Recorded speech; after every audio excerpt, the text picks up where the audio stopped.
Welcome to Versus. I am JWMaher, and that is Will Cohen. Before we get into it, Will, how are you? I'm good, John.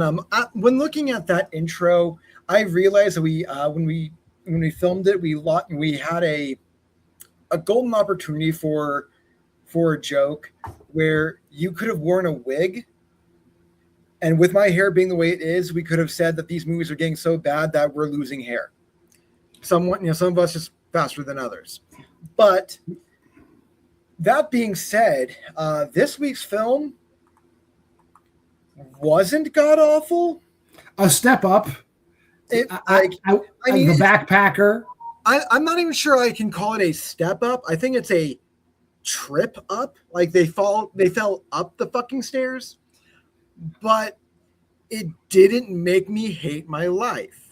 Yeah, it didn't. I will say this: wonder why we do this. Last week, I said this felt like a Wolf Creek type movie. I mean, it's only because they're both set in Australia. My apologies to John Jarrett. My apologies to Greg McLean. This is not like Wolf Creek at all. No. The antagonist of this movie is no Mick. Is no Mick Taylor. He sucks. He is like I when I have a movie where, and there's plenty of movies that fit into this vein, where like the bad guy is like the most dangerous game type person. Like we're like, I'm gonna hunt people. Like I want to believe that the person is capable of hunting people. I didn't believe for even a millisecond that our boy Vincent is capable of hunting people. Do as he says, Nina. Run. He's horrible at it.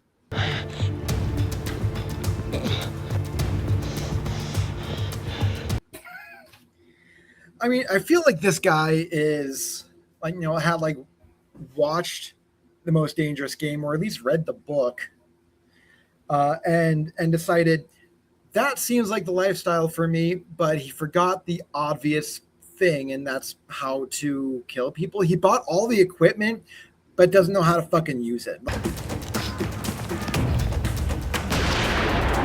Like this is the guy that like hangs out at Home Depot buying shit and has no intent, just so he can like show people his garage, go, look at all of my shit. What are you gonna do with it? Huh? Yeah. I wish this movie was just the cat and mouse portion of the movie, because the effort they put into like creating the story to get us there and the backstory is just like that. It's like they just say things and they don't care if the things they say make sense. Like here's like my favorite. It's like so bad it's funny. Like so basically the guy Vincent is like he's like a hitcher type, I guess, right? He's a reverse hitcher, like he kills hitchhikers. So like they stop. So Ben for some reason comes back from war, and his first thing he's going to start like hitchhiking across Australia. His girlfriend is European, but they meet in the middle of nowhere, and she's like, "You're late." It's like what the fuck was this plan for starters? Looks like I come to the right place. You're a week late. But then they're hitchhiking across Australia, right? They stop at the gas station. She gets like nabbed at the gas station, and one of the red herring friendly guys is like, "Oh, your girlfriend just got in the car with this guy in a silver van." Not having a good night there, soldier. Looks like friend jumped ship. You don't say. Went off in a silver van. It's like, oh, okay. And they make it very clear that this guy saw her get in a silver van. Then Ben gets a phone call from Vincent, like, "Oh, hey, I got your girlfriend. If you want to see her alive, you better keep hitchhiking." Start hitching. So he keeps hitchhiking, and then a silver van pulls over, and he like walks up to it like nothing's gonna fucking happen to him. Like, what the fuck is wrong with this guy? Like, that's the guy. And maybe I was staring off at the distance a little bit, when watching this, because spoiler, a little behind the scenes, not a spoiler, but a little behind the scenes. I was watching this while I was doing my laundry at a laundromat. So I was watching this on my phone, but it looked to me that there were other people in the fucking van. It does. It's a very cluttered van, yes, for sure. Yeah, but it seemed like when it opened, it seemed like there was a guy to the right, and the guy on the left is the one who tased it. Am I wrong? That was probably the guy holding the boom mic. Whatever. We'll put the clip here. You be the judge.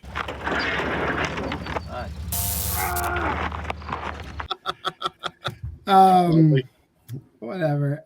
Yeah, but like, I think Will and I agree with what Will is about to say. Like, the bones of this movie are good. And I do enjoy a good, like, there's a killer, there's a gigantic forest, and they're hunting the person through the forest. How is this regular dude going to outsmart this cold-blooded killer? Well, they build up the protagonist, Ben. He's basically like a army sniper.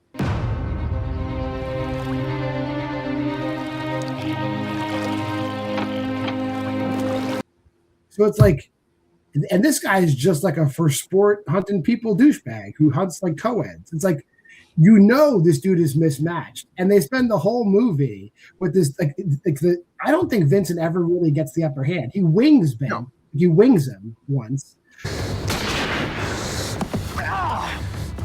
but like the whole movie is just Ben clowning this fucking guy. I mean, I think there's only one time where Vincent actually does get the upper hand, and that is at the end of the movie. And then he's like saved through like a Deus Ex Machina type ending.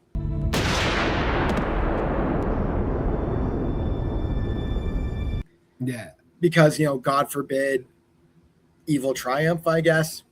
Well, they already had. We couldn't do Wolf Creek again. The bad guy can't win every time in Australia. That's fair, but obviously we couldn't do Wolf Creek again because as we established, this was no Wolf Creek to begin with.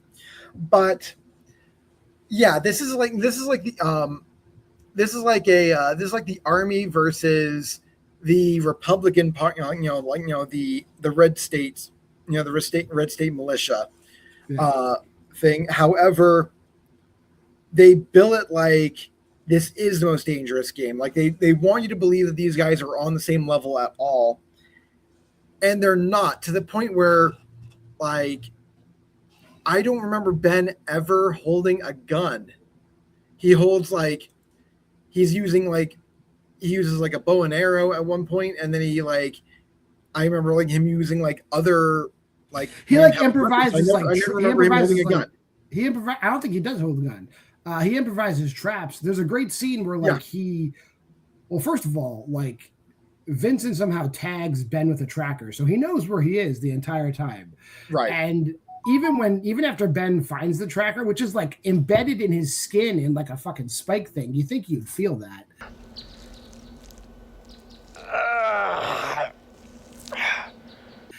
There was blood. Why does my back hurt? Oh, it takes me 5 fucking days to figure out this thing is in my back. But I digress. So when that happens, Ben's hiding under an underpass, and he sets up a trap where he lures Vincent in, and Vincent falls into a pit, right? And then they're but the pit is so shallow that Vincent's head is out of the ground. It's Cat got your tongue.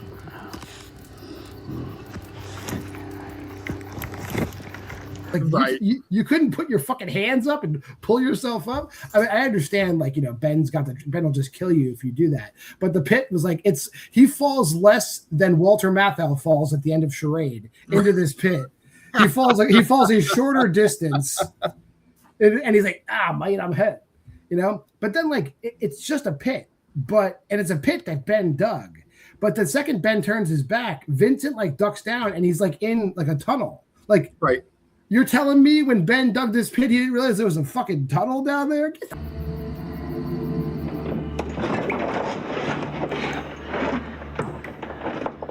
fuck out of here. Yeah. Again, this movie has so many weird plot holes and inconsistencies to it. And it's edited weird on top of it. Yeah. Right here, I'll just say there's a scene where Ben is goading Vincent on, and it's pitch fucking black. He's like, yeah, come and get me. Come and get me. I've seen you talk the talk. Let's see if you can walk the walk, you sick piece of shit. Come on. And then he runs, and then it's daylight.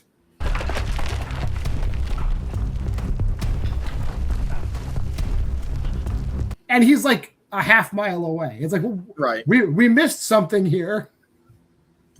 Yeah, I mean, this is not the first time we've seen like bad line editing with ITN Productions, though. So that's just, I guess, for me, that was just kind of par for the course. Fair. It's noteworthy dumb. I will say that. I will admit, that is absolutely noteworthy dumb. But going on this journey, we always knew we were going to be getting noteworthy dumb. Just sometimes it stands out more than others. One of the things that like always bugged me, that bugged me throughout the entire movie, though, is that every single time, like, it's very clear that Ben has the upper hand. Like when Vincent gets his foot caught in a bear trap. Do it. Do it. Game over then.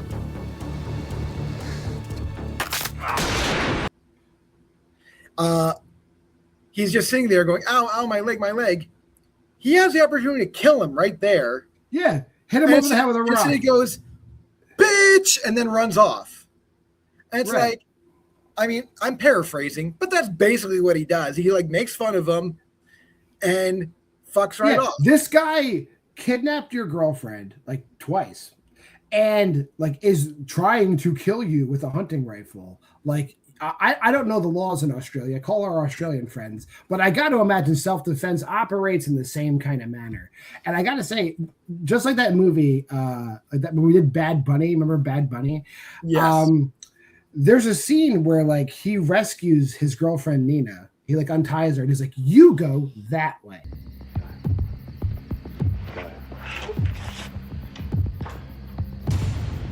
I'm gonna go this way. They run in opposite directions. Vincent is tailing Ben for like a day.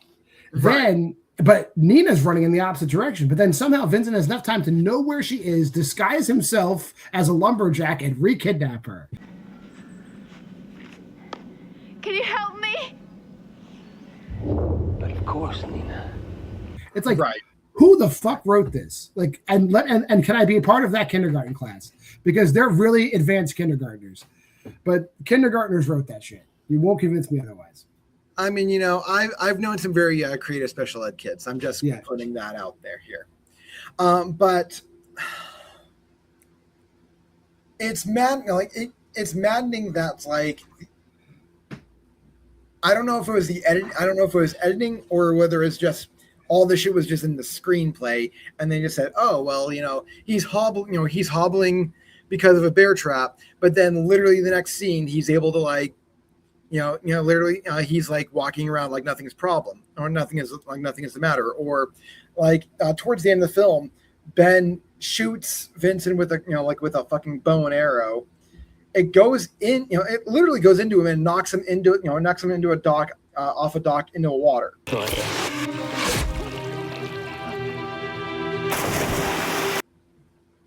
But literally the next scene, he's not even wounded. Not even wounded. Well, okay, there was some like maybe it's Maddie. You can see some blood, but otherwise, like the shirt was not. There's no puncture wound in the shirt, which is fucking weird. Hello, my sweet. But also, it's not even 2 seconds later that he's able to like be not even like close to where water is, where the girlfriend is in the car and gets in the car. Yeah. But they're not communicating. Ben is like bloodied and wounded and winded and just staring at Vincent in the fucking car.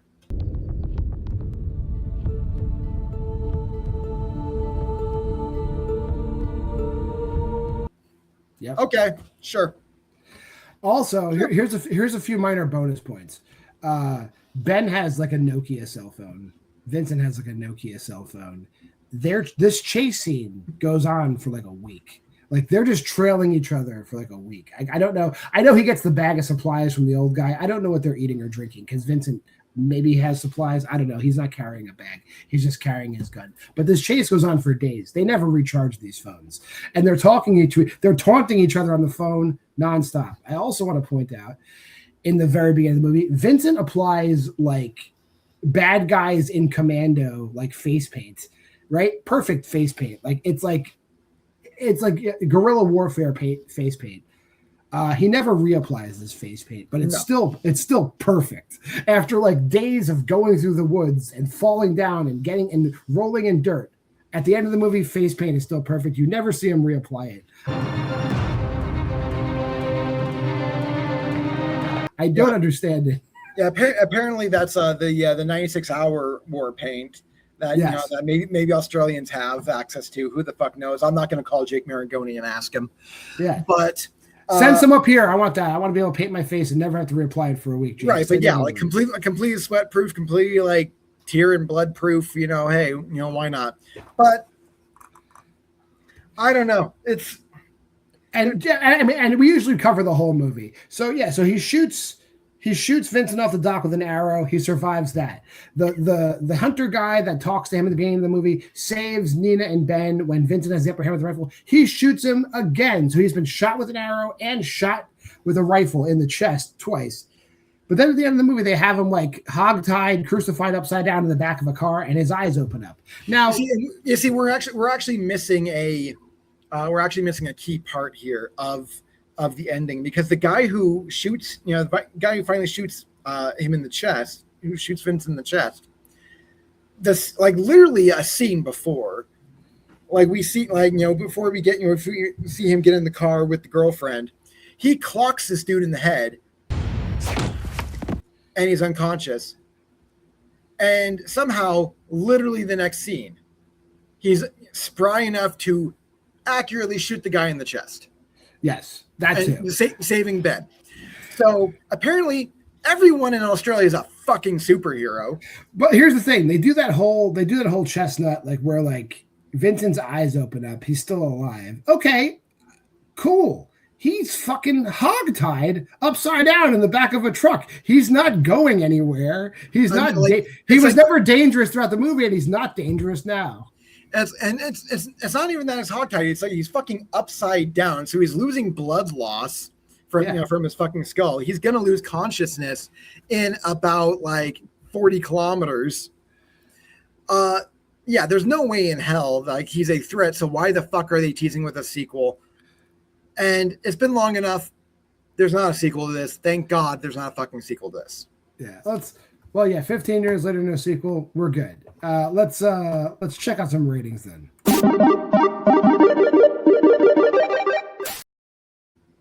I'll go first. I sympathize with what you were saying. Like the idea of this was fine.